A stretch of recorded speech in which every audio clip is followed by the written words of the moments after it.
В эфире программа «Посредник». Сегодня будем говорить о текущей работе, которая ведется в сфере здравоохранения. Какие вопросы стоят во главе угла этой работы, как решаются проблемы на местах и что запланировано на перспективу.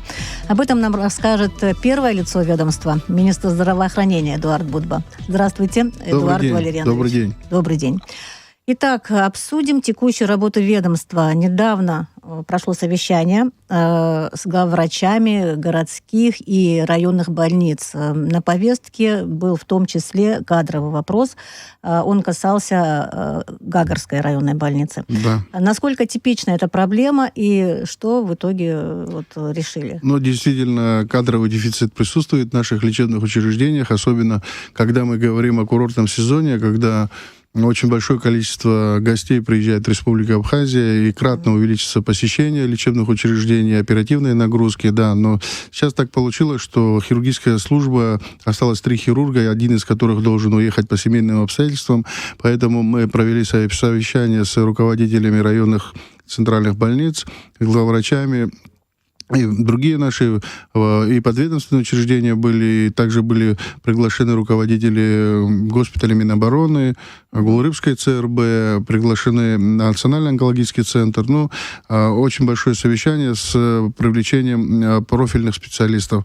И переговорили о том, что надо ротационно отправлять, не ротационно, а просто отправлять нам по графику дежурств, усиливать хирургическую службу и терапевтическую службу Гагарского района, и дежурные бригады уже сформированы, и этот вопрос закрыт.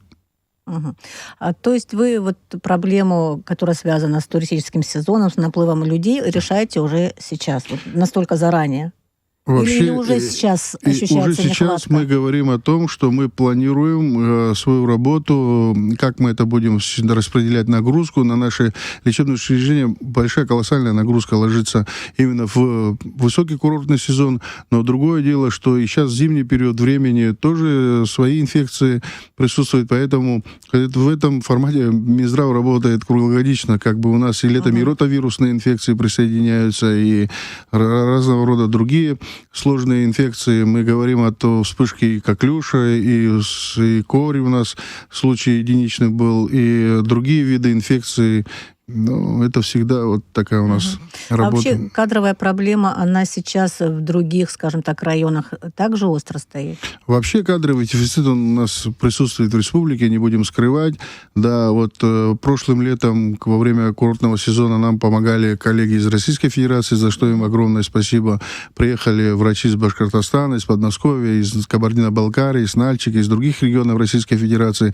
И мы прям с Минздравом России проговаривали прям график, по какому количеству специалистов будет ежемесячно приезжать тот или иной район. Приезжали и в Гагарский район, и в инфекционную больницу города Сухум, приезжали в республиканскую больницу. Приезжали такие специалисты, которые нам очень широко, нехватка которых это и реаниматологи, это терапевты, это и хирурги, это и инфекционисты, и психиатры. И очень большое, конечно, они нам оказали, большую помощь оказали в плане помощи. Но если сравнивать сейчас районы, кадровый вопрос Гагарский только район. в Гагре, да? Гагарский район, острая, именно хирургических специальностей, врачей хирургических специальностей и терапевтических направленность. Но этот вопрос на данном этапе, график февраля месяца, он закрыт, но есть вопросы, которые так невозможно решить. Какой-то человеческий фактор бывает семейные обстоятельства. Мы эти вопросы командируем людей из наших головных лечебных учреждений, как это мы делали в ковид. У нас большой опыт работы в этом направлении есть. Мы тогда мобилизовали, вы помните, наверное, это сложное время, когда приходилось мобилизировать все наши резервы для того, чтобы мы справились с этой сложной ситуацией. Поэтому и абхазская медицина вся сегодня задействована для того, чтобы мы своими силами смогли решать эти вопросы. Допустим, по Гагарской больнице. Творчал 3 дежурства хирургических закрывает своими специалистами. И республиканская больница, и другие наши лечебные учреждения также включились, все главные врачи понимают, что это не другое государство, это не другой город, это наш город Гагра, Республика Абхазия, поэтому мы Хайдгылан все вместе будем решать эти вопросы.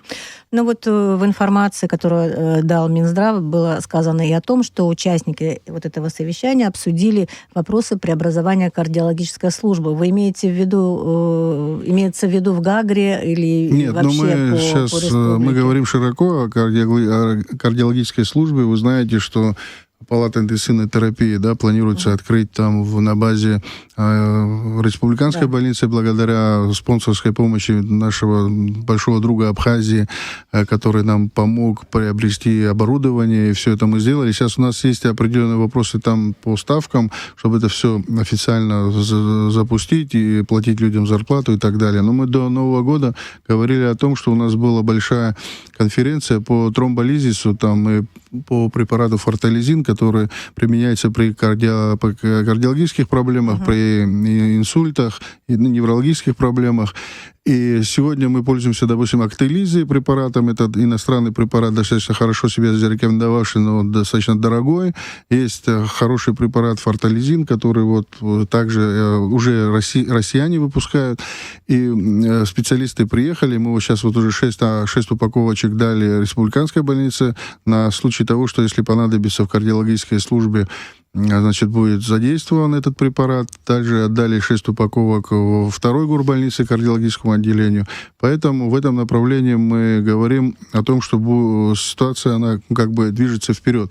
Но глобально о том, о чем мы говорили и, наверное, на встрече с министром здравоохранения Российской Федерации Михаилом Альбертовичем Мурашко, о том, что нам нужна своя кардиохирургическая служба. Мы говорим об ангиографии, мы говорим о коронарографии, о стентировании, о золотом часе, когда здесь и сейчас надо это все сделать. Да, Российская Федерация нам очень серьезно помогает, но есть логистические моменты, есть такое понятие, что довести, допустим, пациента до 4-й больницы города Сочи, курортный сезон, лето, перегруз транспортных магистралей, граница, а далее, если нужно в Краснодар, то это минимум 6, а то и 7 часов. Джубга переполнена в курортный сезон, и не всегда удается вовремя, как мы планируем, доставить пациента. Да, и санавиация, и вертолет вызываем из Краснодара, россияне нам помогают в этом. Никогда, если честно, не было таких отказов, потому что мы понимаем о том, что пациент, согласовываем эти виды помощи, пролетает вертолет с первой больницы Краснодара Ачаповского в Сочи, в 4-ю городскую больницу, это вот по линии санавиации, а мы доставляем пациента в сочинскую больницу, и там есть вертолетная площадка. Вот эти вопросы мы тоже проговариваем, но сейчас они на контроле у министра здравоохранения Российской Федерации. Тут режим сейчас обсуждения, сметирования этого вопроса, такого рода ангиограф и вот это направление, оно новое, которое крайне востребовано в наших реалиях, не говоря о сегодняшнем дне, я бы сказал, что это нужно было делать уже еще и вчера, но вы понимаете, достаточно финансово емкие эти объемы, ангиографы стоят хорошие, порядочные, достаточно, имеется в виду, хорошего качества ангиограф, стоимость его 100 миллионов рублей. Плюс нужна хорошая операционная, там большой блок вопросов к нему. Это о неком центре идет Мы речь. говорим о кардиохирургическом отделении. Вот в Российской Федерации... В республиканской больнице. Да, я сейчас поясню. В Российской Федерации есть такой региональный сосудистый центр. 300-500 тысяч населения, региональный сосудистый центр. Если происходит ситуация кардиологического характера, человека туда привозят, значит, они делают коронарографию, при необходимости стентируют, и там вот это правило золотого часа спасает жизнь, а потом уже в плановом порядке, вне острого периода, уже можно там и говорить о плановом оперативном вмешательстве, может, уже в других федеральных центрах, где там оснащение другое и так далее. Вот такого формата нам, учитывая наше население, нужен ангиограф, и чтобы мы здесь могли эту службу как бы наладить. Что в перспективе? Мы говорили, я помню, мы и ранее говорили, где-то там несколько месяцев назад, что хотелось бы, что такой проект есть, что он задуман. Он мы сейчас с Михаилом Альбертовичем проговаривали этот вопрос. Вот мне сейчас надо еще поехать в Москву, кое-какие вопросы еще переговорить. надо там по ряду проблем еще раз повстречаться с коллегами из Министерства здравоохранения Российской Федерации, и не только.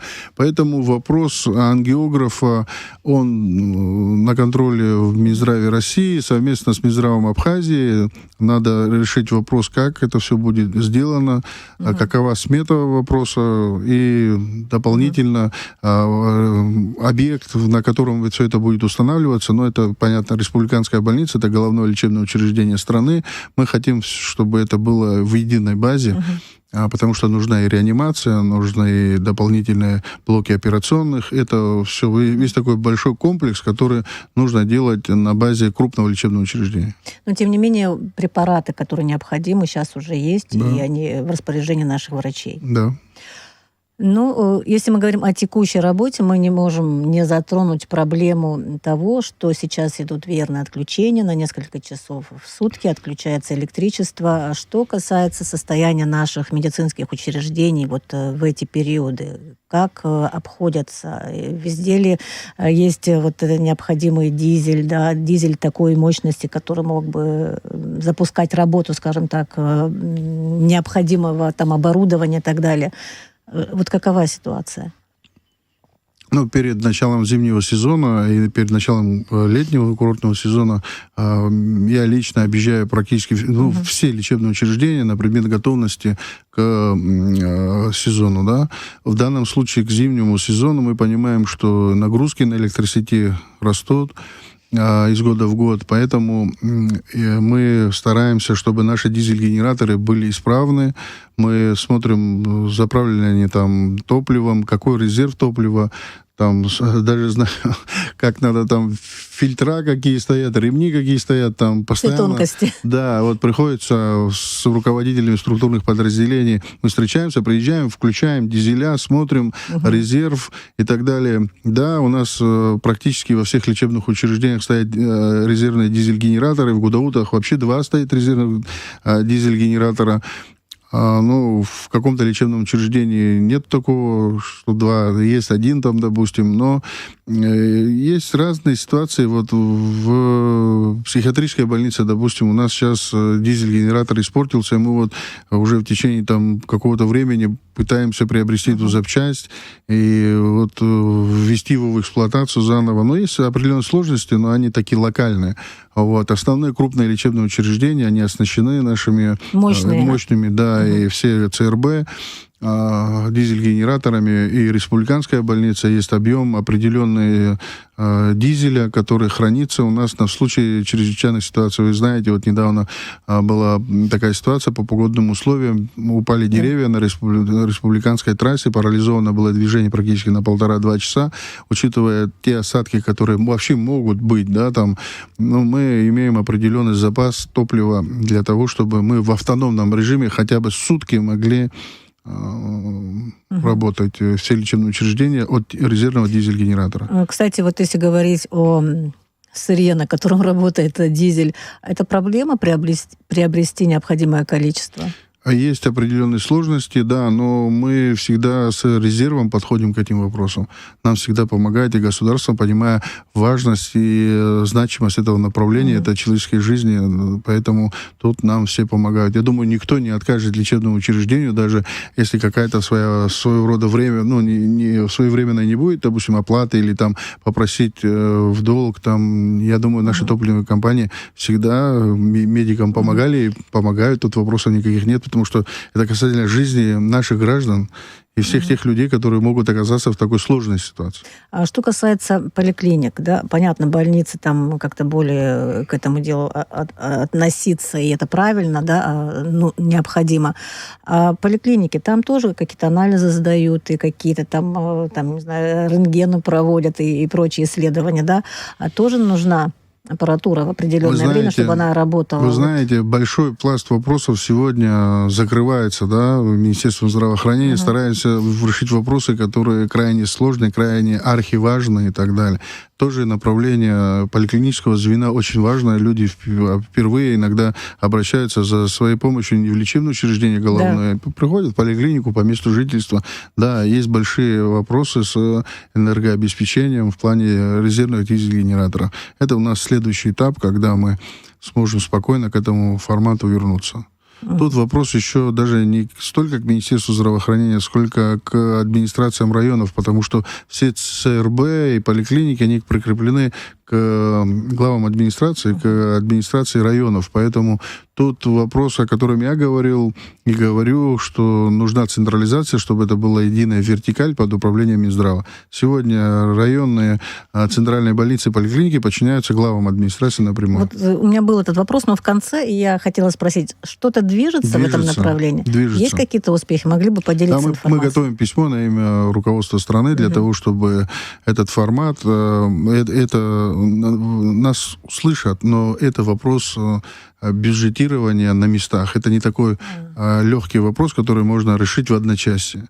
Каждый район по-своему бюджетируется. Это определенные финансовые условия, которые заложены в бюджет из года в год. Там, и это просто так вот передать Минздраву, это же нужно еще финансовую составляющую. Это же заработная плата, это оснащение, это ГСМ, это лекарственные препараты. Это большой блок вопросов. Это не просто взять... Чисто сферу здравоохранения можно было бы изменить, мне кажется, мы говорим о том, что в стране, учитывая количество нашего населения и локацию, что можно за 2 часа всю страну проехать на автомобиле, что я делал неоднократно в ковид, и был и в Гаграх, и в Гудаутах, и в Творчалах, и возвращался, и там Гала, Чемчира, неважно. Все это можно проехать, посмотреть, проконтролировать лично. Эти вопросы для нас не новые. Мы перед каждым курортным сезоном и в ковид эти вопросы, проезжали все лечебные учреждения, смотрели. И этот вопрос централизации, он, думаю, открыт. И мы обратимся с письмом к руководству страны. И далее, я думаю, руководство страны будет уже принимать решение. Вы затронули... Как-то коснулись инфекционных заболеваний, в частности, то, что у нас сейчас коклюш распространяется. Мы говорили с главным санитарным врачом, она тоже сказала, что ситуация достаточно тревожная, что нет прививок и так далее, и так далее. Вот что вы думаете, что необходимо сделать для того, чтобы купировать распространение этого заболевания? Понимаете, очень сложно говорить о том, да. Вот мы говорим о том, что, допустим, пациенты с такими заболеваниями находятся на лечении в инфекционной больнице города Сухум, да? Инфекционная больница города Сухум – это учреждение, подчиняющееся администрации города Сухум напрямую. Но Минздрав оказывает содействие. Мы в летний курортный сезон всех амбулаторных пациентов, которые проходят, обеспечивали медикаментами и так далее. Это более 8 тысяч пациентов. Город брал на себя стационарных больных, что их тоже немало. Но мы помогая, сообща работаем в этом формате с администрацией города Сухум. С главным врачом Сырмой Джумковной постоянно на связи. Там какие-то сложные вопросы со Самуром Карбеевичем, главным врачом. Да, вспышка коклюша, она произошла. Люди, семьи не вакцинируют своих детишек, да, непонятно почему, вычитывают в интернете информацию, которая не является достоверной, да, какие-то противодействия врачам, говорят, что это не надо, мы не хотим. Потом заболевают в семье детишки, 1, 2, потом попадают в наше лечебное учреждение. Буквально несколько месяцев назад 14-суточный ребеночек был с коклюшем. Это очень такое зрелище для слабонервых. Я сам травматолог по специальности, как говорится, 15 лет отдал этой специальности, острую травму оперировал, но это зрелище такое, когда ребеночек закашливается до черноты, темнеет, да, ребеночек, это, конечно, такое дело. Я считаю, что прививаться надо слушать врачей. И эта ситуация у нас в плане информационном поле тоже должна быть восполнена. Мы сейчас хотим делать и ролики дополнительные. Мы говорим о том, что наши специалисты, врачи, коллеги, которые контактируют с этими пациентами, должны больше в социальных сетях информацию. Мы на встрече с коллегой, с министром здравоохранения Российской Федерации этот вопрос также проговаривали. И я думаю, что приедут специалисты и запишут свое видение и свою версию, как вообще это надо делать с точки зрения вообще науки. Почему мы говорим о прививках? Потому что они крайне необходимы. 25 декабря парламент Абхазии в первом чтении принял проект закона об иммунопрофилактике инфекционных болезней. Вот это как-то связано с тем, чтобы... Это вопрос гармонизации, по гармонизации, да. Но я вот не договорил, хотел бы, если вы позволите, вернуться к инфекционной больнице города Сухум. Вот были изысканы средства благодаря руководству страны и отремонтированы с нуля 2 мельцеровских бокса. Сначала 1 бокс был, потом через какое-то время мы понимали, с главным врачом опять встретились, переговорили, мы понимаем, что это крайне недостаточно, и был введен в эксплуатацию еще 2 бокс. Крайне нужное направление. И там вот эти груднички находились со своими родителями, изолированные абсолютно, потому что такая особо опасная инфекция должна быть контролируемая, понимаете? И вот эти вот мельцевские боксы со 2 санпропускниками по всем параметрам, которые сделаны санэпидрежима, понимаете, с экраном вот таким, может доктор, не заходя, видеть, что происходит, да? Через санпропускник заходит. Если привозят пациентов, то они заезжают с пандуса, то есть те, которые находятся внутри лечебных учреждений, другие пациенты с другими инфекциями, они не пересекаются. Да, мы делали об этом информацию. Да, это крайне важно. Такого еще в стране не было. Вовремя успели. Это мы делаем. У нас очень много еще планов и задумок. Я думаю, что вы видите, какие беспрецедентные, колоссальные вложения в систему здравоохранения республики, оказывается, и государством в лице президента, премьер-министра, министра финансов, все эти вопросы, которые поставлены, они всегда находят понимание. Ну вот как раз вы затронули бюджет. На что пойдет? Вот я имею в виду вот в контексте планов, да, на будущее. Мы говорили как-то, и была речь и ранее о строительстве детской больницы, там, может быть, какие-то проекты, может быть, какие-то ремонты, которые необходимы, важны. Может быть, вот об этом вы могли бы поделиться. Может быть, уже какие-то шаги в этом направлении ведутся. Сегодня я ездил в детскую республиканскую больницу, там проводил выездное совещание. Есть вопросы, которые требовали моего нахождения непосредственно там, для того, чтобы вся эта ситуация проходила под моим личным контролем. Там и до оснащения наших лечебных учреждений в плане лабораторной диагностики, в плане эндоскопического и так далее. Сегодня разговаривал с руководителем управления капитального строительства. Последние какие-то согласования по сметам, экспертизам уже заканчиваются. В этом году начинается строительство детской республиканской больницы на территории большого комплекса, территории республиканской больницы. То есть мы говорим о том, что детская больница будет построена на территории республиканской больницы. Это будет один большой клинический городок, который облегчит вообще и локацию, и логистику наших пациентов. Поэтому мы в этом направлении также говорим о том, что мы готовы работать. Эдуард Валерьянович, что касается госпиталя, какой-то ремонт там предполагается. Госпиталь какой? Он не относится к Вагудзерах? Госпиталь Агудзерска относится к Министерству обороны Республики Абхазия, прямого ведомственного подчинения. Да, я там был несколько раз. Между прочим, Министерство здравоохранения также помогает госпиталю, учитывая то, что район большой, много поступает пациентов из дорожно-транспортных происшествий, на плановые медицинские обследования, на хирургическую помощь. Там большой, а у нас в республике кадровый такой потенциал хороший. Все заканчивают, это же военные, Санкт-Петербургскую военную медицинскую академию заканчивают, приезжают, работают. В прошлом году Министерство здравоохранения операционный блок им передал. Вот мы передали и операционный стол, и лампы, и оснащение, и там кое-какие и по стерилизации моменты. Мы тоже без внимания госпиталь не оставляем, потому что наши пациенты, которые туда попадают, мы лично не разграничиваем, это наш подвид, не наш подвид. Учитывая разные ситуации в мире, обострение каких-то других конфликтов, мы понимаем, что хирургическая служба, она должна быть, и мы ее всегда будем поддерживать. Если коротко, какие еще текущие планы у вас впереди? Буквально сейчас, в ближайшее время, да? Вот до Нового года мы оснащали лабораторию республиканской больницы новым оборудованием. На 11 миллионов рублей привезли оборудования экспертного уровня. Я хочу сказать, что сейчас второй этап будет покупки также на 11 или 12, а может и больше миллионов, в зависимости от курса доллара. А мы хотим сделать лабораторию в республиканской больнице экспертного уровня, которая такого вида оборудования и таких видов лекарств, анализов экспертного уровня больше нигде не будет. Это будет передовое лечебное учреждение в этом формате. Мы сейчас дооснащаем онкологический центр. Сейчас там на 24 миллиона оборудования уже там.